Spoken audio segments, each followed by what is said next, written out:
Ay, ganyan kayo ka-shelter ang buhay ninyo. Gano'n ba kadami yung letters? Ano ba yan? 10 rim?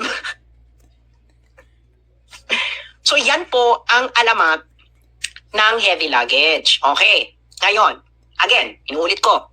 Yun ay fact sa kaso na isinampa ng 26 Capital laban sa Tiger. Nadawit doon si Martin Romualdez dahil nga si Martin Romualdez wala pang 100 days as House Speaker. Kumamkam na kaga. Kaya idol ko si Martin. Hindi siya pa virgin pokpok. Talagang pak! First 100 days, pak! Go for the big deal talaga. Go for the heavy luggage talaga si Martin. Wala pang 100 days as House Speaker. Oh. So yung 26 Capital, di ba? Yung 26 Capital actually, nanalo siya dito. May nanalo siya dito. Okay? Kaso, sabi ng judge, pre, 26 Capital, kahit naman mag-enforce ako ng favorable decision mo dito, hindi naman ito may enforce. No, kailangan mo ng participation ng Philippine courts. Sa Pilipinas pala, ano pala, pwede palang heavy luggage. Heavy luggage lang. Hello, justices of the Supreme Court. Ganon.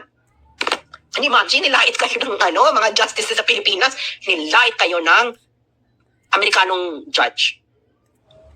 So, kaya ayon ang storya ng heavy luggage. Okay? Kung gusto nyo itong mabasa, okay, nang walang over-dramatization ko, i-download nyo to, click, or puntahan nyo tong link ng website na ito, at pumunta kayo sa page 36 ng decision. Okay?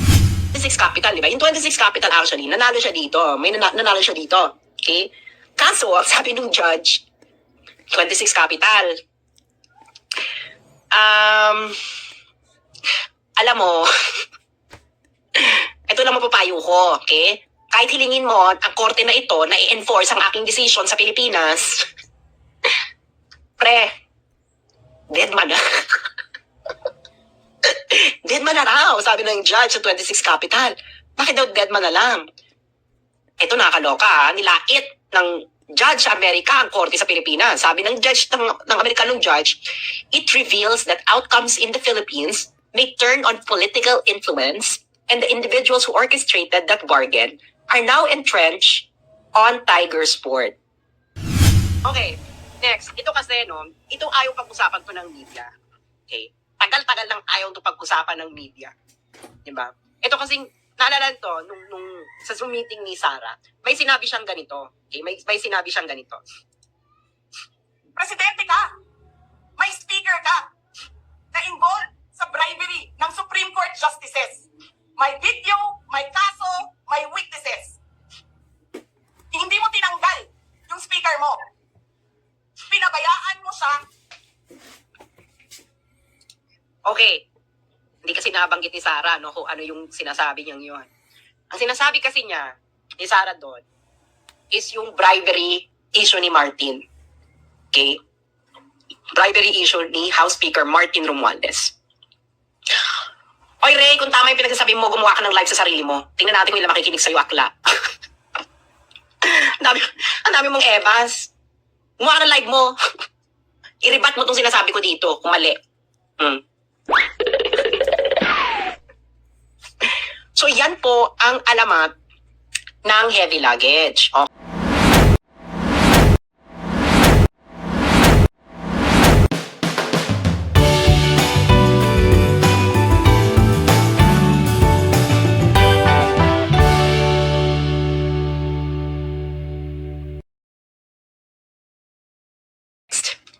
Okay. Ano ba tayo? Diyos ko, pinagpapawisan ako sa perang nawawala. Di ba? Pinagpapawisan ako sa mga perang nawawala na ayaw niyong hanapin. Pwede, sabi ko nga, hanapin niyo yung kay Sara. Pero nga, dapat, lahat makulong. Ikulong niyo si Sara, okay lang naman. Ikulong niyo rin si Laila. Ikulong niyo rin yung mga pamunuan ng UP. Di ba? Dapat fair. Lahat kulong. Okay, next. Ito kasi, ito ayaw pag-usapan to ng media. Okay? Tagal-tagal lang ayaw to pag-usapan ng media. Diba? Ito kasi, naalala to, nung sa Zoom meeting ni Sara, may sinabi siyang ganito. Okay? May sinabi siyang ganito. Presidente ka! May speaker ka! Na-involved sa justices. May video, may kaso, may witnesses. Hindi mo tinanggal yung speaker mo. Pinabayaan mo siya. Okay. Hindi kasi nabanggit ni Sarah, no, kung ano yung sinasabi niyang yun. Ang sinasabi kasi niya, ni Sarah doon, is yung bribery issue ni Martin. Okay? Bribery issue ni House Speaker Martin Romualdez. Oy, Ray, kung tama yung pinagsasabi mo, gumawa ka ng live sa sarili mo. Tingnan natin kung ilan makikinig sa'yo, akla. ang dami mong ebas. Gumawa ka ng live mo. I-rebat mo itong sinasabi ko dito, kung mali. Anyway, so balik na tayo kay... ano ba si Ray? Diyos ko, Loy. Akla, Ray, marami ka pang kakaining bigas bago ka makipagbabagulan sa akin. Okay. Okay, punta na ngayon tayo kay Martin Romualdez. Okay. Ano ba yung bribery issue na sinasabi ni Inday Sara? Ano yung sinasabi niya? Okay. Ray, magpalagay ka muna ng kipay. We're not on the same level. Okay. Etong kasong ito, hindi si Martin ang dinemanda. Lilinawin natin lahat siya. Hindi si Martin ang dinemanda. So, ano ito? Ano tong kasong ito? Ito ay kaso ng 26 Capital versus Tiger Resort Leisure and Entertainment Incorporated na isinampa sa Delaware, United States. Okay. Yang Tiger Resort, okay, yan ay ang kasama dyan ng Universal Entertainment. Sila ang behind Okada Manila. Okay. Ngayon, itong kaso na to, isinampa ng 26 Capital versus Tiger noong July 31, 2023. Okay, sinampa ng 26 Capital. Yung 26 Capital, okay, ito ay isang kumpanya sa United States. Okay, kumpanya siya sa United States, kaya din siya nagsampa ng kaso sa United States. Okay. Now, anong gusto ng 26 Capital? Okay, ang gusto ng 26 Capital sa Tiger is tinatawag na specific performance of closing the special purpose acquisition company or SPAC between 26 Capital et al. And Tiger. Ano yung special purpose acquisition company? Kasi itong Okada, this was the time na gustong magpa-enlist ng Okada sa Nasdaq. Okay. At yung 26 Capital, yung parang ka-deal nila doon. Ka-deal nila yung 26 Capital.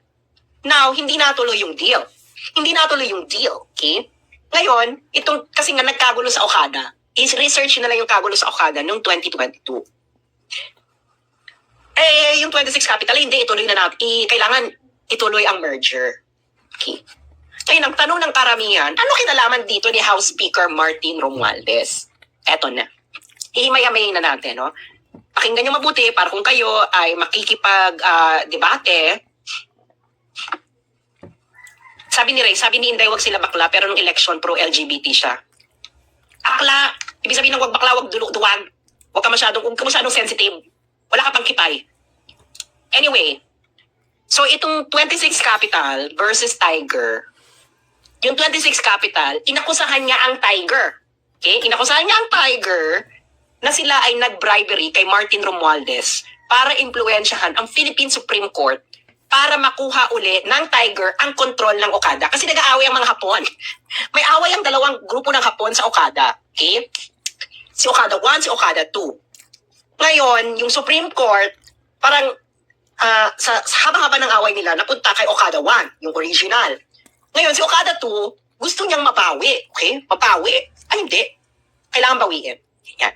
So, yung Supreme Court kasi, nag-ano siya ng decision na status quo ante. Ibig sabihin, yung ownership ni Okada 1, yung kanyang role, ay ibabalik. So, ngayon, dahil sa decision dito ng Supreme Court na noon, magkakaroon ng effect ito sa 26 Capital, sa deal ng 26 Capital at Tiger. Ngayon, ang sabi ng 26 Capital, itong Tiger ay naggumawa ng isang tinatawag na breach of ordinary course covenant. Ibig sabihin, ito ay isang practice na hindi naayon sa normal business chorbanes. Ganun talaga sinabi, chorbanes. Anyway, so ngayon, yung bribery yung breach of ordinary course covenant. Ngayon, nung sinampa na ito ng 21 Capital, yung Japan Times, nireport na nila ito. Sabi nila, Japanese firm accused of improper influence over Manila Casino. At nireport nga nila dito na si Martin Romualdez yung involved. syempre, yung media, tahimik, yung media blackout, di ba? News media blackout.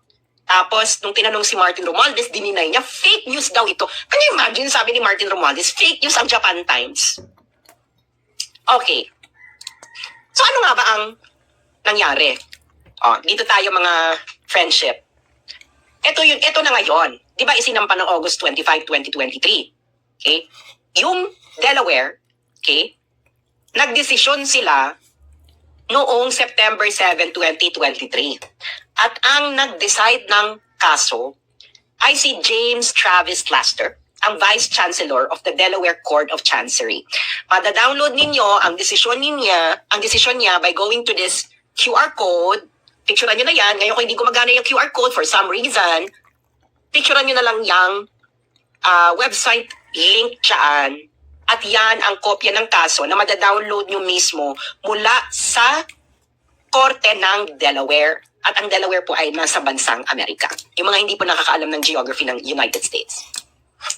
Okay, next. Okay, himay-himayin natin ang desisyon. Okay, ang desisyon ni Vice Chancellor James Travis Laster. Okay. Ano ba ito? Now, sabi niya, ang trial daw ay nag-last ng 5 araw. May 13 fact witnesses, 4 expert witnesses, at 2,281 exhibits kasama na ang deposition transcript mula sa 29 na individuals. Okay. Again, ito ang factual background na diniterminan ni James Travis Laster, Vice Chancellor of the Delaware Court of Chancery. Yung QR code na yan yung link doon sa kaso na madadownload nyo sa website ng korte. Okay. Now, ang pinuntahan niya yung kopya na yan, go to page 36. Okay. Hihimay-himayin na natin ito. Okay. Sino ba ito?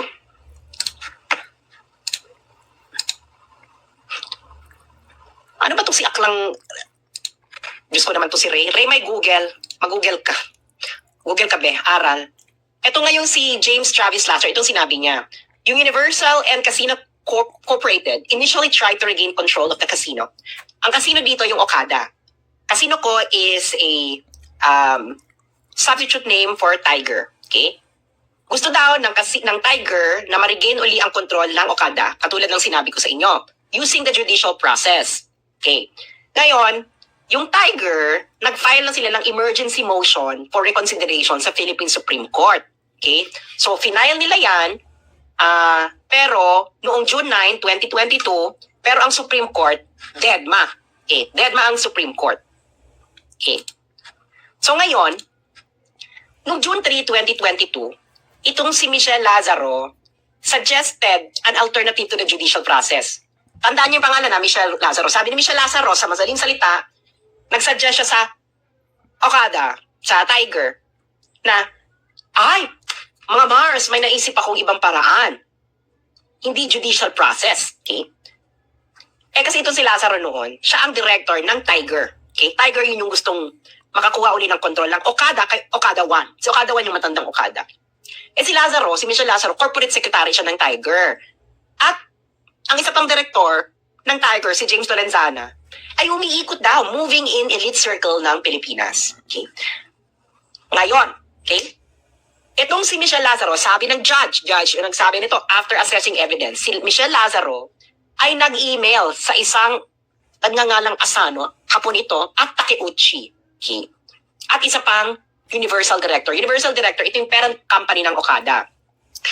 Ang sabi ni Lazaro, Michelle Lazaro, siya raw, si Michelle, at si James Lorenzana ay may relasyon, okay, sa isang common friend at isang key person sa Pilipinas na tumulong na dati sa Universal noong nakaraang mga taon. At siya raw ang pinakamagandang option para sa Universal, para ma-regain uli nila ang kontrol ng Okada. At ang key person daw na ito, okay, itong common friend ni Michelle Lazaro at ni Michelle Lazaro at James Lorenzana ay hindi mai-involve kung hindi pagbibigyan ang mga kagustuhan ni Michelle Lazaro. Okay. Ngayon, sino ba tong common friend? Ang common friend na sinasabi ni Michelle Lazaro ay si Martin Romualdez. Okay. Si Martin Romualdez, sabi pa na, yan judge nagsabi niya na Martin, hindi ako. Si Martin Romualdez, Speaker of the House for the Philippines, a nephew by blood of former Philippine First Lady Imelda Marcos, nephew by marriage of former Philippine President Ferdinand Marcos, cousin of Philippine Senator Amy Marcos, and cousin of then President-elect Ferdinand Bongbong Marcos. Can you imagine talaga, inilagay talaga dito sa court decision ang kanyang mga kamag-anak, ang kamag-anak ni Martin. Okay. Para daw ma-confirm ni Michelle Lazaro ang kanyang koneksyon kay Martin Romualdez, si Michelle Lazaro daw ay nag-text kay Takeuchi ng 2 litrato niya nakasama si Romualdez. At sinabi pa ni Michelle Lazaro, ang kasama nila doon ni Romualdez ay ang chair ng Philippine Gaming Commission o ng PAGCOR to, di ba? PAGCOR. Okay. Ngayon, nagtataka kayo, paano naman meron ba talagang meron ba itong magkakilala ba talaga to si Michelle Lazaro, si James Lorenzana, at si Martin Romualdez? The answer is a big yes with a capital Y-E-S. Si Michelle Lazaro ay ang anak ng yumaong si Lolong Lazaro na close friend ni Martin Romualdez. Okay. Si Michelle Lazaro ay close din ito kay First Lady Liza Marcos. Si James Lorenzana ay brad ni Martin Romualdez sa Upsilon Sigma Phi. Tama ba pronunciation ko? Siya ay fraternity brad. Okay. Now, yan ang kanilang close relationship. Kaya talaga magkakilala sila. Okay. Ngayon, itong si Michelle Lazaro, nag-email ng term sheet sa mga Hapon. Okay. Ang hindi alam ni Michelle Lazaro, itong mga ganitong email, ganyan, pag nagkaroon ng kasuhan, nare-retrieve. Nare-retrieve ito, pare. Okay? Kasi itong judge, alam nyo kasi, sa Amerika, meron tinatawag na discovery proceedings. Okay? Ano yung discovery proceedings? Halimbawa, dinimanda mo, napanood nyo ba yung Johnny Depp versus Amber Heard? Diba? I'm pretty sure dun yung narinig yung discovery proceedings. Diba naloloka kayo, may mga text messages ng mga sinuunang panahon pa na biglang pinapakita? Yun ay kasama sa discovery proceedings. Pag ikaw hinabla, okay, kayong dalawa, magdidemand kayo ng mga kailangan mo doon. Pwede kayo mag-demand. O, kailangan ko tong email na to, kailangan ko tong text message na to, kailangan ko tong ganito, ganyan, ganyan. Okay? So, itong judge, si James Travis Laster, nasa kanya lahat ng ebidensya, mga Mars. Kasama na yung email ni Michelle Lazaro. Okay? So, si Michelle Lazaro, nag-email siya sa mga Hapon. Okay? Ito raw, ang demand ni Michelle Lazaro ay silang dalawa daw para mailapit ni Michelle Lazaro ang problema ng Tiger para daw matulungan ni Martin Romualdez ang Tiger na makuha uli ang ownership ng Okada. Kailangan ito ang terms and conditions. Si Lazaro at Lorenzana daw dapat ay bayaran ng Tiger ng $35,000 per month net of taxes. In fairness, so magkano yan? Yung $35,000 mga 2 million. 2 million ba yan? Aray. Tapos, dapat din daw si Lazaro at si Lorenzana ay maging member ng board ng Tiger. Okay.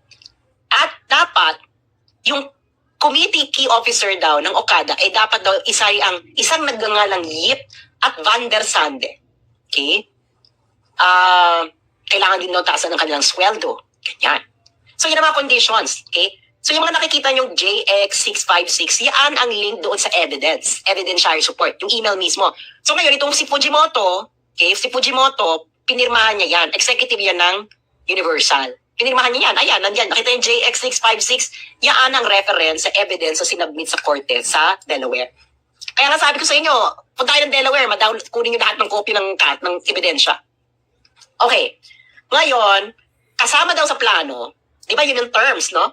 O ito daw, dapat daw, kasama daw sa plano, the plan for moving forward also involved delivering something to Romualdez.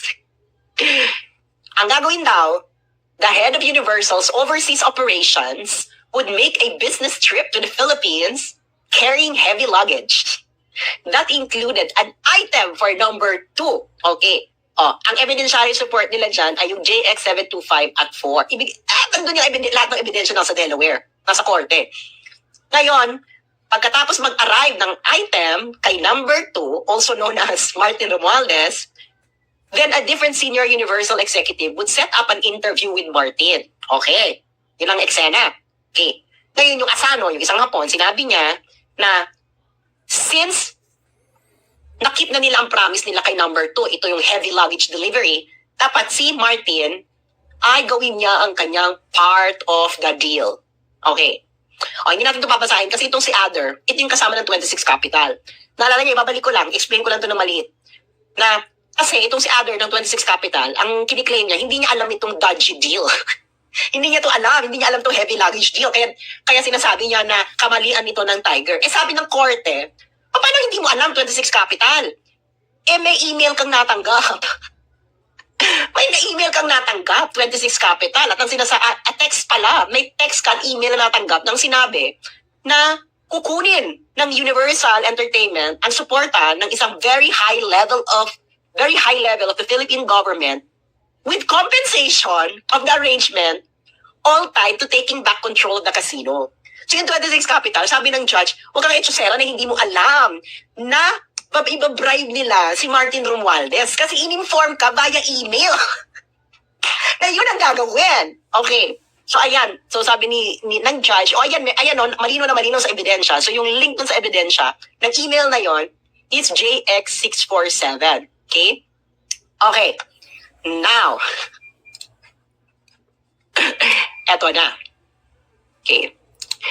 Noong July 27, 2022, ang executive ng Universal, parent company ng Okada, na si Sato Nobuki, ay nagbiyahe mula Japan papuntang Pilipinas. Okay. Tapos isa pang executive ng Universal na si Hajime Tokuda ay nag-schedule ng meeting kay Romualdez the next day. O, yung JX730 na yan, link yan sa evidentiary support na nagpapatunay na nangyari yon. Okay? Kaya pag pumunta kayo sa Delaware Court, ewan ko kung marirequest yung buong kabuuan ng kaso, pati mga evidence, ganyan. Eh, siguro naman, okay, so ayan, may evidence. Okay. Hindi naman siguro gagawa ng kwento yung judge sa Amerika, di ba? Ngayon, yung meeting daw ni Romualdez at ng mga Hapon ay tumagal ng 90 minutes. Can you imagine, Martin? Kahit pati pag length ng oras ng meeting mo sa mga Hapon, alam nila. Ngayon, para daw i-accommodate ang meeting, ikaw daw, Martin, ay bumalik ka mula sa pag-i-inspect ng isang earthquake disaster area sa Luzon. Okay? Earthquake disaster area sa Luzon. Yung mga nagpapadala po sa akin ng stars, huwag po kayo magpadala ng stars kasi hindi po nagre-remit sa akin ng Facebook. Huwag na po kayo magpadala, wag po kayo. Kanina pa ako nakita ng papadala ng stars. Huwag kayo magpadala ng stars dahil hindi sa akin nire-remit ng Facebook. Okay, continue. Ngayon, so bumalik pa siya. Alam niyo itong earthquake na to, nung July 2022, ito yung sa Northern Luzon eh. Galing ata ng Ilocos or Abra nito si Romualdez. So, bumalik. Okay, sa pagkatapos ng kanyang visit sa earthquake disaster, negosyo na si Martin. Negosyo na. Ngayon, yung mga Hapon na executives, binigay kay Romualdez ang sulat ng 26 Capital at Zama na sinasabi na malaking problema kung yung desisyon ng Supreme Court ay hindi mababalik, ay hindi padarating yung tungkol sa ownership ng Okada. Sabi ng mga Hapon, ito ay documented at may ebidensya na kinonsider si James Travis Laster. Gusto ng mga Hapon na ng isang pabor kay Martin Romualdez para sa isang maagang resolusyon ng Supreme Court decision. So ngayon, ang sabi dito, ayon sa na-establish na fact ni James Travis Laster, okay, ng Delaware, may mga evidentiary support ito, Martin, wag kang umarte, ay pagkasabi sa kanya ng mga Hapon, ang sabi daw ni Romualdez, ay tumawag si Martin Romualdez right there and there, ganun siya ka-powerful. Hindi ka man lang nagsabi, Martin Romualdez, I will think about it. Wala nang ganun. Sabi ng mga Hapon sa kanya, oh, Martin, gusto namin ng favorable decision, may heavy luggage. Siguro, sa sobrang heavy ng luggage, napatawag sa Supreme Court kagad si Martin Romualdez. Yan ang nakalagay eh. Agad. Wala kaabog-abog. Wala man lang, Mr. Japanese, hindi man lang nagpakipot. Kaya ito gusto ko kay Martin Romualdez eh. Hindi siya pa-virgin pokpok. Yan ang gusto ko kay Martin Romualdez. Hindi siya pa-virgin pokpok. Ano talaga siya? Nakalabas talaga ang kanyang halang na bituka. And everyone loves it. Okay? So, sabi ng mga Hapon kay Romualdez, kailangan namin ng tulong. Kailangan namin ng Supreme Court ninyo ay maglabas kagad ng favorable resolution para sa amin. So, si Martin daw tumawag kagad. Tawag!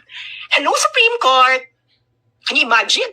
Nagtawag daw siya at nag-send ng text sa ilang miyembro ng Philippine Supreme Court, including its chairman. Ebidensya ito, mga Supreme Court. Ano masasabi ninyo sa factual finding ng Judge sa Amerika? Pati daw chairman yun noon. Ano ang chairman? Ang chairman ay Chief Justice, di ba? So ilan daw sa inyo, mga Supreme Court Justices, tinawagan ni Martin? Hello? Hello, pre? Hello, meron akong heavy luggage. Ganon. Malamang, di ba? The Universal Executives understood that there were 3 judges involved, with 1 judge on the other side and 2 judges on the other side. So parang nagkapilihan na, nag-emerald na. The Universal Executives reported to their colleagues that the pressure by number 2 must be working. Ano ba yung pressure na ginawa sa inyo, Supreme Court? Dapat magsalita kayo dito kasi sabi mismo ito ng judge sa korte sa Amerika. Pinressure kayo daw ni Martin at tinawagan habang may heavy luggage na palitan. Okay. Yung QR code pa na yan ang desisyon. This goes straight to the court decision na madadownload sa website ng Delaware Court of Chancery. At kung hindi po gumagana yung QR code, ito po yung eksaktong link. So, picturean nyo na lang yan. Ngayon, feeling nila mag-work yung ginawa ni Romualdez intervention kasi nga naman napaka-heavy ng luggage, no?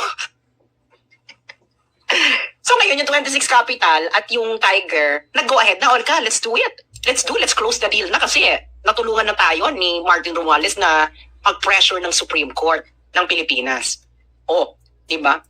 Kaya sabi ni Judge James Travis Laster, no one addressed the legality of this type of arrangement in the Philippines. Sarcastic din si Judge Laster, no?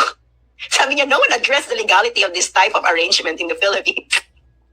It nevertheless appears that Lazaro and Lorenzana brokered a dodgy bargain in which they offered to have Romualdez intervene in return for increased control of Tiger's board, compensation of $35,000 per month, employment agreement for local executives like Yip and Van der Sande, and an item for Romualdez. So, ayun na nga, no? Ayun nga lang, hindi lang talaga sure si James Travis Laster kung legal ba ito sa Pilipinas. Baka nga legal, no? Baka nga legal na i-bribe ang... Anyway, ngayon, eto na. Siyempre, gusto nilang pagtagpan ng Universal ang involvement ni Martin Romualdez. Kaya kung naalala ninyo, nung pumutok ito nung August 2023, yung Okada nag-release ng statement, wala pong kinalaman si Martin Romualdez, wala ganyan. Diba? Ganon, nag-release sila, hanapin nyo yung statement nila. Gusto nila hugasan ng kamay ni Martin Romualdez. Ganyan din ang ginawa ng Universal, ang parent company ng Okada. Ang sabi ng Universal Executive ng mga Hapon, sabi nila, Mr. Judge, yung heavy luggage naman po ay, ang laman lang po talaga nun ay mga papeles. Sabi ng mga Hapon, ito rin mga Hapon na to, no? Alam nyo kayong mga Hapon, hindi talaga kayo marunong magsinungaling. Hindi talaga kayo marunong magsinungaling. Can you imagine ang sinabi ninyo sa judge? Ang sinabi ninyo sa mga judge, sa Amerika, na ang heavy luggage na bit nyo kuno at binigay nyo kay Martin, ang laman ay mga dokumento. Dahil ang sabi ninyo, wala kayong printer.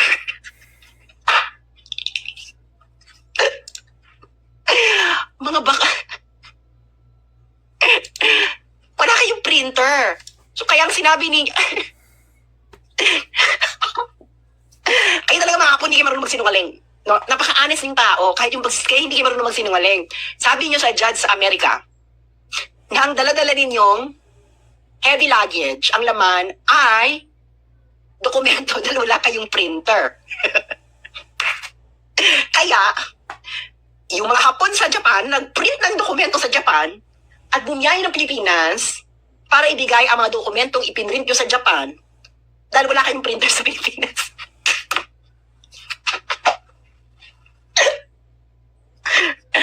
Naintindihan niyo Ayan na. Oh. Honest talaga kayo, mga Hapon kayo. Hindi kayo marunong magsinungaling. Naloka ngayon yung judge. Sabi ni James Travis Laster, hindi credible yan. No? Hindi credible yung excuse na yan. Dahil unang-una, yung lawyer ninyo sa Pilipinas may printer. Yung kumpanya, kung walang printer yung kumpanya nyo, yung lawyers nyo may printer. Okay. Ikalawa, sa Pilipinas, ina-accept ang electronic version daw. Okay? Ikatlo daw, bakit kailangan nyo pa nang i-print ang dokumento? I-final nyo na nga yung mga dokumento. Bago ninyo ma-meet si Martin Romualdez, na-final nyo na yung dokumento. So, i-print yun, ipapakita. Tapos, ika-apat daw, sabi ng judge, sinong pinagluloko nyo? Pinapanahura ko na lang, no? Kasi syempre mas diplomatic yung judge. Kasi sabi lang ng judge, ganito ka-diplomatic kasi yung judge. Sabi ng judge, a senior universal executive would not be tasked with carrying documents when a courier would do. So kung panahura version ito, oy, Mr. Japanese, huwag nyo nga akong etchusin. Talaga, pag di-deliver nyo ng dokumento, yung executive, may courier. Standard practice na yung pinakamataas na tao pupunta ng magbiyahe ng Japan papunta ng Pilipinas para lang magdala ng dokumento. May courier, tama nga naman. May FedEx, magkano na naman ang FedEx? Ano yung kaapat? Okay, sabi pa ng judge, hindi talaga kapani-paniwala yung etchos ninyong mga Hapon kayo. Kasi sa email ninyo, sa internal emails ninyo, parating yung ginagamit item. Kung documents yan, bakit kailangan item? Pag documents ang dadalhin nyo, sinasabi nyo documents. Pero pag nating dun sa heavy luggage, item. Okay.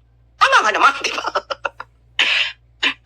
Paano ngayon ito nalaman ni James Travis Laster? Itong email, discovery proceedings. Okay, may ganyan sa Amerika. So, isasabihin mo talaga lahat yan. Okay. Ngayon, ika-6, sabi pa ng judge, puro kayo code sa inyong internal emails. Ginagamit nyo item, heavy luggage. Tapos, kay Martin Romualdez, ang ginagamit nyo, number 2. Hindi ba? Ngayon, kung court documents lang ito, bakit daw kailangan may mga code? Court documents lang naman ito. Sabi ng judge. At finally, eto na talaga, no? Sabi ng judge. At ika-6, talagang, ika-7, sobrang etchos talaga kayo. Kasi, noong minute ng mga Hapon, si Martin Romualdez, pinakita nila yung letters. Ang pinakita nila kay Martin Romualdez ay letters ng 26 Capital, yung naghabla dito sa korte, at ng Zama. Tungkol sa deal, mapupunta sa peligro dahil nga yung Supreme Court baka hindi mag-release ng favorable decision as soon as possible. Yung mga sulat naman na yon, ay hindi naman mabigat.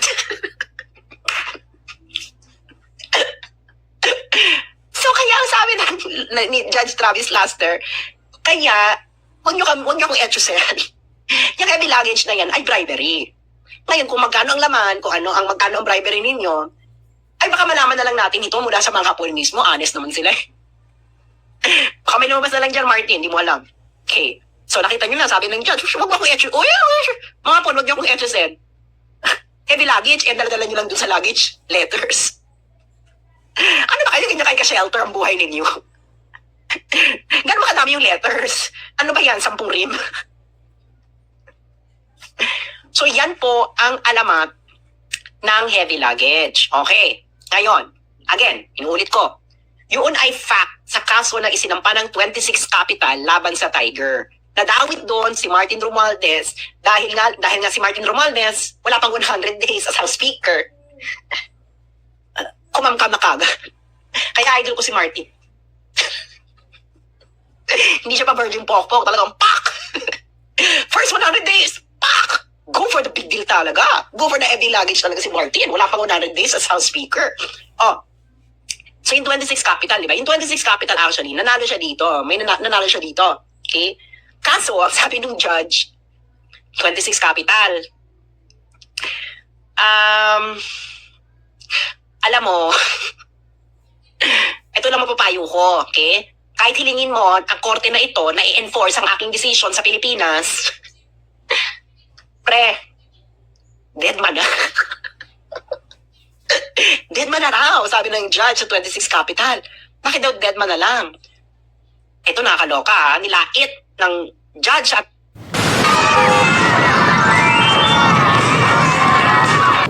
sabi ng judge, pre, 26 Capital, kahit naman mag-enforce ako ng favorable decision mo dito, hindi naman ito may enforce.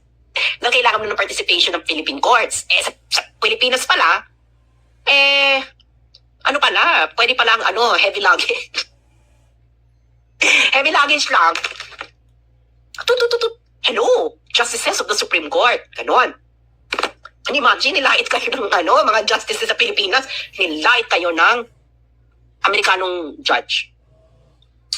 So, kaya ayon ang storya ng heavy luggage. Okay? Kung gusto nyo itong mabasa, okay, nang walang over-dramatization ko, i-download nyo to, click, or puntahan nyo tong link ng website na ito, at pumunta kayo sa page 36 ng decision. Okay? Yan mismo ang kopya ng desisyon ni James Travis Laster, Vice Chancellor ng Delaware Court of Chancery. So, ngayon, ano nang gagawin natin sa mga to? Lahat ng didiscuss natin dito. Dead man tayo. Dead man tayo dito, mga kakamping. Congress, dead man kayo. So, mga kakamping, dead man sa confidential fund issue ni Laila. Yung mga aktivista, dead man kayo sa ilang bilyong unliquidated funds ng UP system. Kakampings media, dead man rin kayo sa may desisyon na-establish na as fact ng isang court decision sa heavy luggage bribery issue ni Martin. Dead ba rin? O di tama si Inday, hindi siya makakakuha ng fairness sa inyo. Kaya si Inday, nagkabili na lang. Di ba? Kung gano'n talaga hindi nyo ito papansinin. O di ba, kahit ako sa Inday, magkakabili na lang din ako. Kaso si Inday kasi, yung habilin niya, retaliatory action. Ang habilin ko, ganito, preemptive strike. Ang habilin ko. Sabi ko, pre, yung mga, Coca-Cola, yung mga Coke, na delivery, papunta sa mga politiko sa Pilipinas, lagyan nyo ng cyanide, yung cocaine. Okay? Pag-delivery sa politiko sa Pilipinas. Diba? Kaya masabi ko sa NBI, preemptive strike to, this is an active threat. Pag may politiko diyang nagko-cocaine at biglang natumba pagkatapos ng isang zingot, at natuklasan ninyo yung cocaine ay may cyanide, guilty. So nagabili na. So yan po ang mga ayaw pag-usapan ng mainstream media dahil ganyan naman nila pag-uusapan. Silang involved. Kaya nga tuloy nyo lang yung pag-uusap kay Inday Sara, pero dapat pag-usapan lahat. Kasi kung hindi pag-uusapan lahat, ano yan? Hindi ba? Dapat lahat. So maraming salamat po sa mga nakinig po dito. Maraming salamat sa mga nagpadala ng tip. At pakishare niya lang to, rewatch para namnamin ninyo ang ating mga pinag-usapan ngayon. And of course, at maraming salamat po sa mga nagpadala ng tip. Pakishare, pakilike, mag-comment, i-share ninyo sa inyong mga chat groups, sa inyong mga Facebook groups, at kung saan-saan pa. Maraming salamat po. At kasi naman kayong mga pa-virgin po.